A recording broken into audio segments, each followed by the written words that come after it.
Good morning, everyone. So I have some esteemed colleagues with me this morning.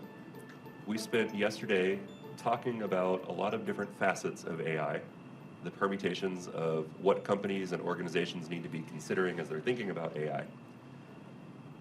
This morning, I want to spend a bit of time talking about the questions that we should all be asking. More specifically, if you're an executive leading an organization, leading a company, in this new world of AI, what are the questions that you should be asking? What are the questions that you should be asking of your teams as they're bringing solutions up? What are the questions that you should be asking about the solutions themselves? What needs to be top of mind for executives? Daniel, if you don't mind, I'm going to start with you. You've been in this role. You've led a global organization.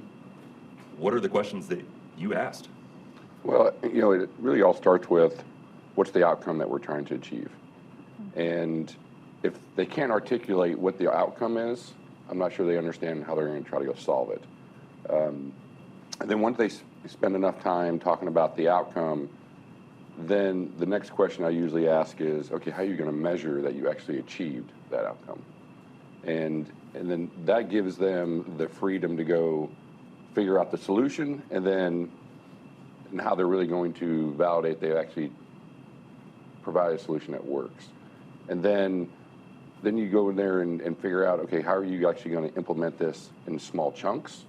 Because you got to get rapid results. And then to me, if you can give the team the freedom to do that, I think you're going to see some really good results. Okay, so what's the outcome and how are you going to measure if you got to the outcome? Correct. Okay. Tia, you live this world as well. Agree, disagree, anything that you would add? I agree. Still your answer? Yeah, he did. I agree, like verbatim, step by step. It was like, okay, I was going to say that. The other question, I think, as a decision maker, executive, you'd want to make sure your team has so they can move rapidly. To Daniel's point, do you have the necessary resources? And resources come in all different forms and facets. I mean, the data. Now, you're not going to get into where you're going to get the data. Is the data in good quality? But do you have the resources? So example could also be talent. Do we have everyone we need from a human capital standpoint? Do we have the necessary talent? Is that talent diverse enough to bring very different perspectives? Do we have a culture that fosters fast-paced, agile ideation delivery? So the next question I would think, so that we can get forward-moving progress, is do we have the necessary resources? And if not, what are we missing?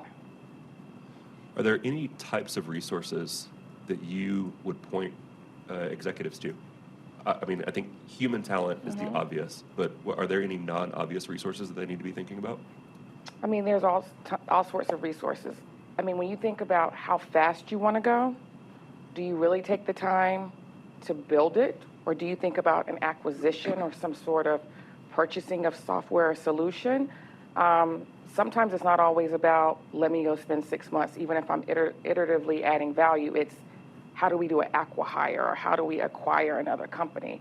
I think when you think about how pivotal this is to your company, sometimes it's what is the special sauce, what is the IP, what do we need to think about preserving that? I mean, you can take that in all different lanes, if you will, but I think from a true executive C-suite, they're really thinking about, do we have it, do I need to source it, and how can I help you go fast? And let me just add to that. It's not just the technology team that you have to ask, do they have the resources? You also need to make sure the business has the resources, because you got to remember, they're the ones that are actually consuming it, using it.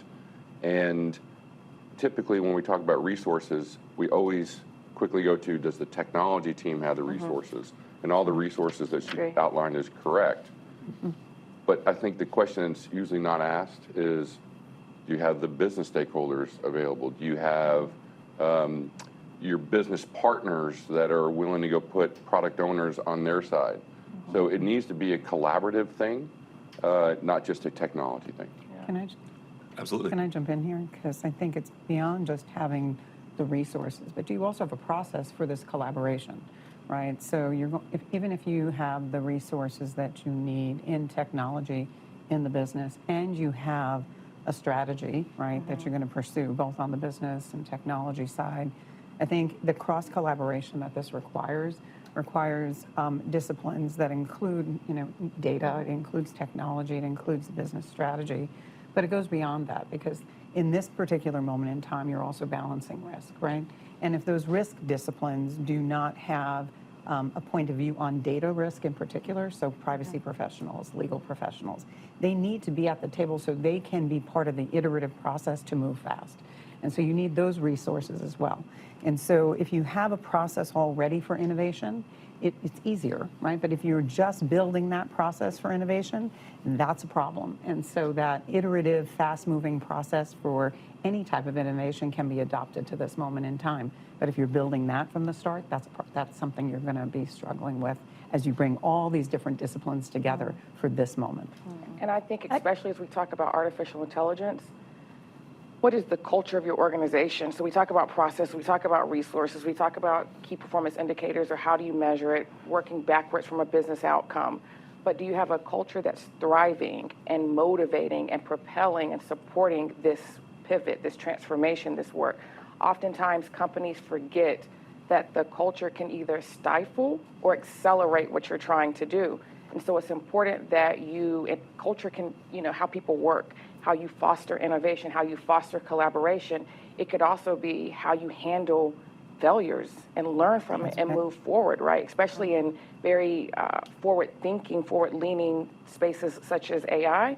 So it's so important that everyone in the organization that are working on this and impacted by this understands the culture, understands what companies are trying to achieve, and it's a part of your DNA, your company DNA. And that everybody's encouraged to participate, Yes. right? It's, that it's not only one group or another that gets to work on this. It's that everybody's participating, right? That it is an exciting moment in time and that everybody's experimenting, right? Whether a company or an organization wants to understand that, it's a moment in time where society is shifting, right? Our kids are using this, right? Some of us enjoy that because they're using it with their homework or not, but it's a moment in time of a lot of exploration, and you want to tap into that energy with your workforce and get them to bring those ideas, those use cases, quite frankly, to the table for innovation in your organization. Elisa? I was just going to add something similar, which is the other thing I think to keep in mind. I mean, the list that everyone has put forward is, I think, a great one.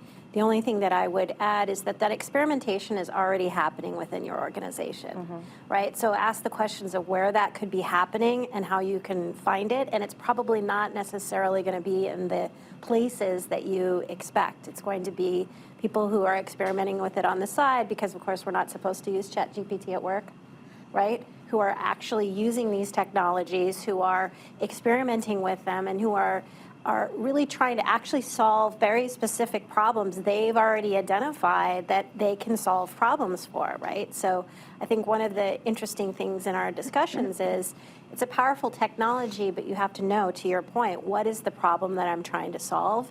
And when you have examples that are probably already happening within your organization of people experimenting to solve the problems, find out what those problems are, and those could end up being kind of the seed for how does that bubble up to the biggest questions, right? And then what does that mean systemically so that as you're building those requirements for what you want to try to accomplish and how you can kind of take it in steps, as you said, small wins to keep learning so that then as you can develop those bigger decision matrices. I love that question. That's a very good question. If I heard you correctly, which is one of the things you should be asking is, where is this already happening? Yes. But I think you also have to recognize that because it's already happening, you better put out some guardrails on your confidential data and what is in bounds and what's out of bounds, right? So if you're a firm, if you're in healthcare and financial services or any regulated business, right, you need to be sure that your employees, while they're enthusiastic, that they're not using confidential information and putting it out in the public domain, right? So you better put the rules of the road out there as well. So it's kind of one of the basics that if you're at the top of the house, you better be making sure that some of those rules of the road are also out there so that innovation is happening within the confines that make sense for your organization. Let's go. I want to add in the academic perspective. So Cece and Tricia, you're our resident academics. Tricia, where would you go on this? I think one of the interesting questions, along with what is the outcome or the solution that you're trying to attain, what are the problems that are already being solved, is then as well, is AI in whatever facet or form you're looking at it actually the real solution, or the tool to use along the way, or are there actually other processes that you can be leveraging as well? And building on that, once you've answered the question of whether AI is actually what you need in this particular context, is then what are the things that you're building on that you already can use as well, right? That could be the human resources, but that could also be what are the processes that you already have in place for data governance, for instance. Or if we're thinking of AI, one thing that comes up continually that is incredibly important is fairness or avoiding bias. Okay, how are you trying to achieve that, and asking pertinent questions in that regard? So I wanted to dimensionalize the word culture. We say it a lot in business speak, but I think for leaders, we have to think about what are the institution's attitudes, beliefs, norms, and values around value generation. And I think being honest to oneself about, actually, we're really a risk-averse firm. We are a fast follower, we are not an innovator. And owning that as part of your culture can give you so much direction in terms of, do I go with this AI solution or do I not? And then I think at the leadership level, any leader within an organization, I think the question to ask of the appropriateness of the AI as a tool is, do I want to augment something or do I want to automate something? And I think that tension, once you decide, am I augmenting a process, augmenting talent, or am I automating something or automating a process, I think that helps to guide whether or not AI is an appropriate tool. Ryan, you lead data and AI for your organization. I want to ask you a slightly different question. Okay. So like Daniel, I think you live this every day. Listening to all of this, what sticks out to you? What do you agree with? What do you disagree with? Well, I strongly agree, and I thought it was a great point that Daniel and Tia really emphasized, identifying the problem. Patricia did a great job of what is the problem we're trying to solve, and how are we going to know when we've solved that, and do we really need AI to solve this problem? So I do think that's the right place to start. And maybe it's because I'm from a smaller organization, but as far as some of the things I'm not hearing as much. So let's say we've decided that we need AI for this problem. We have some idea of what success is going to look like. Well, we did bring up privacy. So one of the first things I would want to ask would be, how are we going to monitor for PII in the input? This is more than likely you're not building this service yourself, so you're sending your data to another service. How are we going to monitor for PII in the input? Is that something we're concerned about? The other thing, depending on what problem you're trying to solve, is to think about hallucinations. All these models have hallucinations. They make things up in a very, very, very convincing way. And for some applications, some problems, that's maybe not going to be a huge deal, but let's say you're building a technical support chatbot. You don't want it telling people just made up solutions. So asking how the team's going to handle that would be another important issue. And then similar to hallucinations would be monitoring the output. So we're an educational technology company at GoGuardian. We want to be very careful about what these models say to K through 12 students. And a lot of the services, the big players in this space already offer additional services where you can pass the output of the LLM service and get that classified for explicit content, inappropriateness, et cetera. But if you're not thinking about that and you're just totally okay with this model's output just going direct to your customers with no checks, that can be a little bit scary. So I would think of those three things: hallucinations, privacy on the input, and monitoring the output. Let's continue on that thread because I really like what you raised. So the thread, I think, is for AI in particular, let's say maybe unique questions that you wouldn't ask about solutions generally. Anyone else want in on that? Yeah, to add something here, which is what's unique about AI from my perspective is that you don't a priori know the correct answer. Sort of by definition, you couldn't have hard-coded all of the rules, all of the business logic, all of the things you're making a decision on. Which means you need some novel mechanism to evaluate efficacy of that model. How do you know that it's actually working as intended? How do you know when it degrades and you need to go take some action? That's something we don't typically see in software. And so one thing I see overlooked many, many times by organizations or teams that are relatively new to this is they haven't thought through what is the feedback mechanism? Yeah. Yeah. How do you capture Excellent. actual users' perspective on is this working or not? And this happens to be an incredibly difficult question. Yeah. In some cases, it's very easy. Most of the time, though, it's a really difficult question. So we talk a lot about the difference between output and outcomes because there is a difference, right? So the process gives you an output, right? But is it the right outcome, right, to be applied to a given situation, right? And so this is true for generative AI, but it's also true for AI in general, right? So at MasterCard, we've been using AI for cyber as well as fraud products and solutions. And so we actually look at all of the outputs, right? And yes, we look at all the kind of model and scientific outputs, but we really are focused on what is the outcome, because many, many times we're a B2B company, and many of our products and solutions are going to then be handed off to another organization for them to further apply. And so there could be further drift, further inaccuracies, further things introduced into the ecosystem. And so we need to understand what are the outcomes, right, that may or may not be reintroduced further into the ecosystem. And so understanding what are you trying to accomplish, which is kind of back to where Daniel began with this conversation, right? That's really important, right? To really understand what are you trying to achieve and how sensitive is it.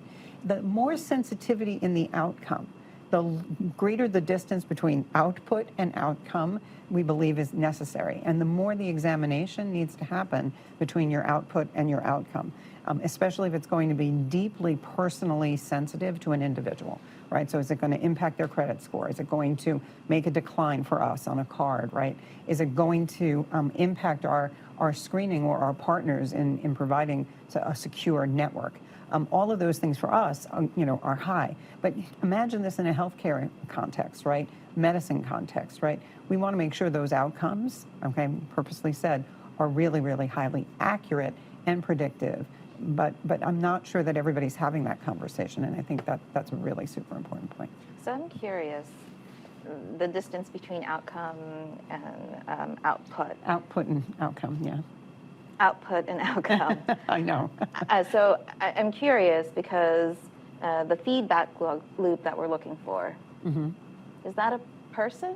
A subject matter expert? It's a series of people, right? It's not Okay. just, I talk about AI as a team sport because I think there's a series of people that have to look at that output and then it has to be fed back depending upon what we've discovered.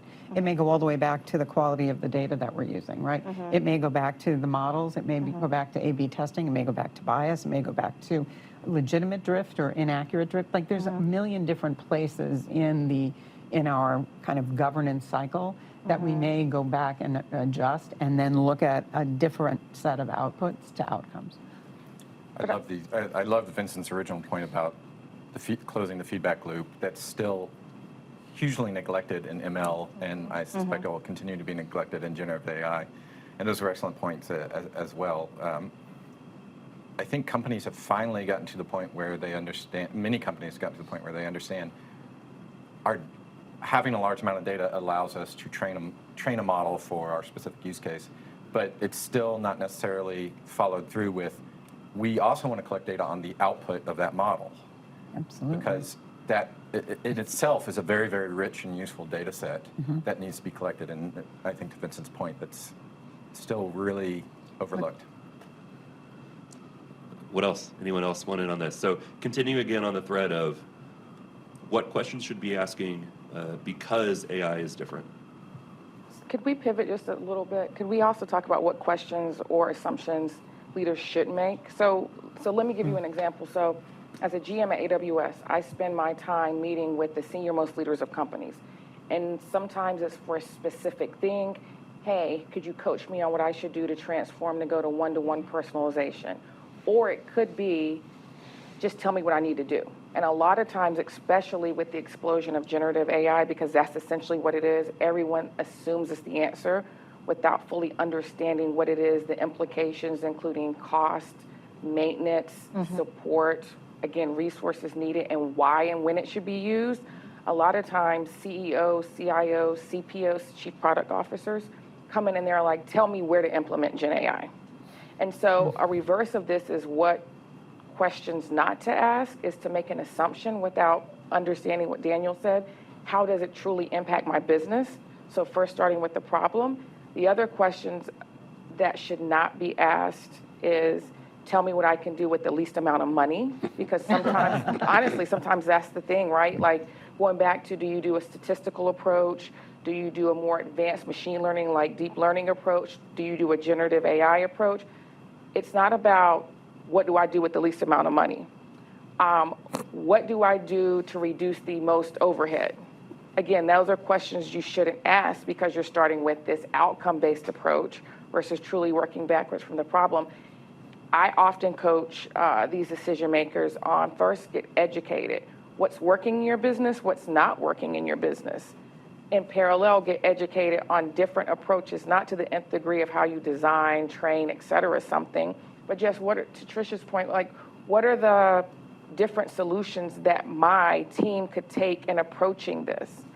There's so many right questions to be asked. Just make sure you're educated and you fully understand what's going on in your organization before coming in with a solution or simply going after, I just want to do something with generative AI that actually can be more catastrophic to your organization and to your customer base than it can be to help it. So that's the other thing I think we have not touched on. We've touched on this happy path, and especially in this climate, everybody feels like they have to be competitive. And so the assumption is to jump towards, I just need to implement something that's generative AI, and it's not always the perfect answer. And I don't know if you want to expound on that. No, I think you're exactly right, and I would just double down on the right question. So to the point, and this comes up in your example too, about you think about these models are making a prediction more often than not. How you formulate what exactly am I predicting becomes a critical question as the mathematics and statistics follow through to give you an answer. Meaning, what is the cost if I get it right, and what is the cost if I get it wrong? And so to the point, if you're MasterCard, for example, or anybody in the space, and you're predicting fraud, if I get it wrong, I might be out a lot of money, tens of thousands of dollars. That was a fraudulent transaction. On the flip, if I get it wrong on the other side, and it was actually okay, but I flag it as fraud, I'm annoying my customer, and they're going to have to do something to get that transaction approved, maybe embarrassing for them, et cetera. How do you weigh the cost of each side of that opportunity and getting it wrong? We call this in statistics type 1, type 2 error. And I'm not saying you need to know that necessarily, but asking the question, how are we formulating the question? What are we solving for actually becomes critical to your point. Are we asking the right question? And then specifically, how are we asking that question? Jake, Go ahead, Ryan. Oh, You go ahead. you were asking things unique to AI, and I'm again assuming we're talking about generative AI rather than traditional ML. Well, should we, or should we be I think it should be broader. broader? Yeah, happy to discuss either, but specifically with generative AI, some of the things I think we haven't been asking ourselves before with more traditional machine learning is I'm generating images for my marketing creative team using this company's model or this model we got from the open source community. It's still very early on, but we're already seeing a lot of intellectual property discussion around. That massive model crawled the entire internet, picked up all these images from this artist, from this location, from this place, and that's how that is now producing models for your, or producing images for your creative team. Who gets a slice of that? And so I don't think there's no answer, and I definitely don't have legal advice on this, but I think it's something we're thinking about with generative AI now that we haven't had to think about in the past. I think also on the content side, taking your consumer lens, do you disclose that to your consumer that this is not, this is a fictional person that was generated from generative AI? Oh yeah, good point. How do you communicate that authenticity to the consumer? Does it matter to the consumer? these are all questions we don't know, but something to consider, especially when we're thinking about images and content. Elisa? Yeah, I think this notion of what is original, what is truly original and what isn't. In the analog world, there was how much music you could use before music rights, how many seconds you could use before music rights kicked in. So I think in the era of generative AI, trying to understand where, in what way something is derivative of something else is a really complicated question, and I think there are various approaches to help mitigate those issues.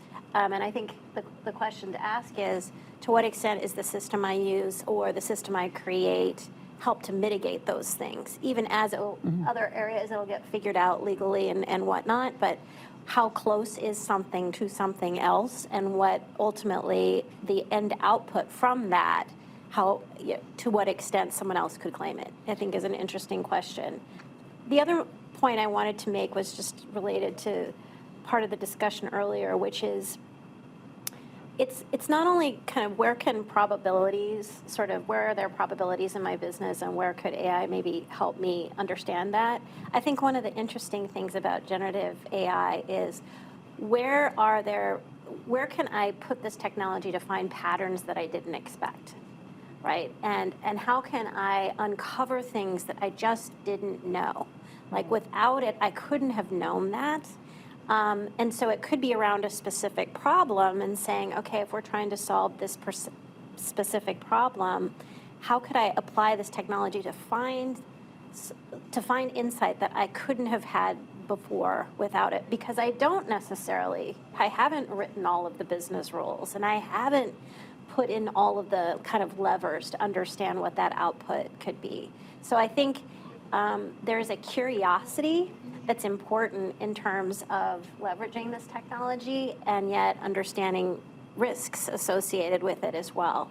But it offers that kind of opportunity. Yeah, I think you gotta be careful, because you brought up risk, which I think is perfect. I think what you have to be careful is you have something now almost deciding the risk on your brand, that it's no longer a human that is taking care of that. So we talked about the fraud, you deny the credit card, whatever. Well, first of all, that's a problem that existed way before AI. So, I mean, that's a problem. But we got comfortable with that because you had a human dealing with another human on the emotional side. Now, if we're not careful, you have something that you don't always know the answer, which I think is well said, but you got to live with the consequences. What does that mean to your brand? And if you get it wrong, then you're having something else decide the fate of your brand, not necessarily you. And that's something that I think is a question that has to get asked, and it's a comfort that has to get achieved very quickly, because you're letting the data, you're letting the system decide what happens, versus it going through someone saying, okay, yes, but is this actually the right thing for us as a brand? So I want to connect this conversation back to what Sissy said around an organization's values. And so at MasterCard, we started out with data responsibility principles that have served us well as a baseline of what we believe and think around the use of data. And it has, really, it took off when we first published them, but it has been super helpful for discussions even as this world is changing and emerging. Because it is, to a certain extent, it's what we believe, and it starts with privacy and security, as you might think of what we do. But it goes on to things like defining accountability and transparency, which now includes fairness, integrity in our systems. But it starts out with conversations around things like, okay, so how derivative is a work, and what guardrails are we going to put in? And so it begins to have those conversations, which helps protect the brand, right? But it also then helps the top of the house, as well as all the employees who are engaged in, remember we said this is a team sport, in all the different activities, whether it's a risk conversation, whether it's an innovation conversation, or the joint team conversation, go back to the principles and say, well, how are we fulfilling this, right? How are we actually executing against what we've all agreed to is what we are providing? And it's interesting because we started with kind of what we wanted to promise individuals, even though we're a B2B company with a B2C brand, right?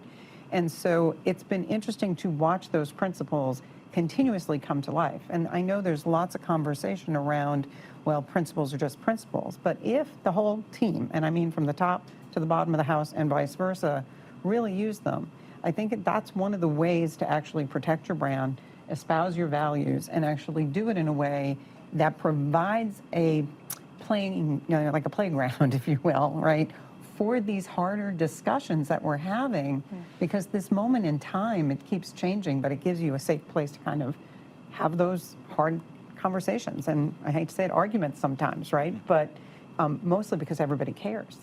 Yeah, I think that this brings up a great point, and I'll make it quick. One, AI, machine learning is so powerful. It's a powerful tool. It's a powerful input, but it is not the end-all, be-all. Exactly. And oftentimes we think it's the silver bullet to fix all of our problems or to augment something or to automate something. I can't remember who made that point.